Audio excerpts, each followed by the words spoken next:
പിന്നെ അങ്ങനെയൊന്നുമില്ല. ഞാൻ പറയുന്നതിന്റെ ഇടയിൽ കയറി പറയണ്ട അത്രേ ഉള്ളൂ. ഉത്തരം മുട്ടുമ്പോൾ കൊഞ്ഞനം കുത്തുക. അത് ഞാൻ പറയും, അത് മാത്രം കേട്ടോളുക.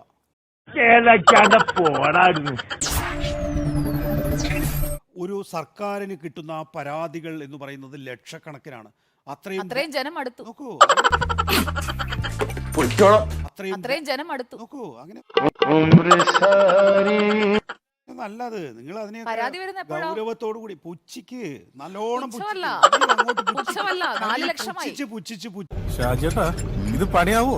2026 അജണ്ടയാണ് LDF ഉണ്ടായിക്കൊണ്ടിരിക്കുന്നത്. എന്തോന്നടാ?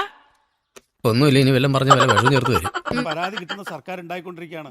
അവർ ആ പറയുന്ന പ്രശ്നങ്ങളെ പരാതി പരിഹരിച്ചില്ലെങ്കിൽ ജനം ഒരു അജണ്ട ഉണ്ടാക്കും, എന്നിട്ട് കടക്കു പുറത്തെന്ന് പറയും. 21 പറഞ്ഞില്ല. എനിക്കൊരു ഉപകാരം ചെയ്യൂ, പറ. നീ വാ പൊളിക്കരുത് പ്ലീസ്. 26 പറയും, എഴുതി വെച്ചു. 2000 കള്ളപ്പന്നി.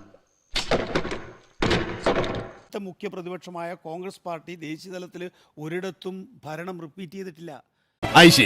കേരളത്തിൽ മാത്രം ഒതുങ്ങിയ CPM-നെ കുറിച്ചാണ് പറയുന്നത്. ബംഗാളിലും ത്രിപുരയിലും ഒക്കെ അങ്ങ് പോയി.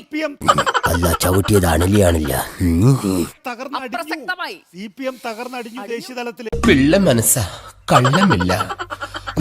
ബംഗാളിൽ ത്രിപുരയിലില്ല, പക്ഷെ കേരളത്തിൽ രാജസ്ഥാനിലെ രണ്ടും പോയി. ഒന്നുകിലും വിവരമുള്ള എന്തെങ്കിലും പറയാൻ. വിവരമുള്ളതാ ഞാൻ മനസ്സിലാവാഞ്ഞിട്ടാ അതല്ല പറഞ്ഞത്. ഞാൻ കണക്കാ പറയുന്നത്. സാറിന് പക്ഷേ മനസ്സിലാക്കാനുള്ള വിവരമില്ലാതായി പോയതിൽ ഞാൻ എനിക്ക് നിങ്ങളോട് വർത്താനം പറയണ്ടെന്നേ. ഞാൻ നിർത്തി. അല്ലല്ല, സാറിന്റെ ആവശ്യം എന്താണ്? സാർ പറയുന്നതെല്ലാം അതേപടി വേണ്ട. എനിക്ക് ആരാ നിങ്ങൾ എന്നോട് തർക്കിക്കാൻ? ഞാൻ ആരാണ് തന്റെ വിചാരം? ഞാൻ എന്റെ പോയിന്റാ പറയുന്നത്. ഞാൻ അതിനോടുള്ള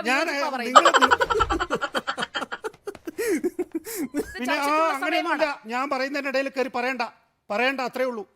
ഉത്തരം മുട്ടുമ്പോൾ കൊഞ്ഞനം കുത്തുക. ഞാൻ ഇവിടെ ഇരിക്കുന്നത് എഡിറ്റർ ഇൻ ചീഫ് ആയിട്ടാണ്. എനിക്ക് എന്റെ വാദം പറയാനുണ്ടാവും. അത് പറയാൻ വേണ്ടിയിട്ടാണ് എന്നെ ഇവിടെ ഇരുത്തിയിരിക്കുന്നത്. ഞങ്ങളോട് പറയുന്നത് എന്തിനാണ്? അത് ഞാൻ പറയും, അത് മാത്രം കേട്ടോളുക.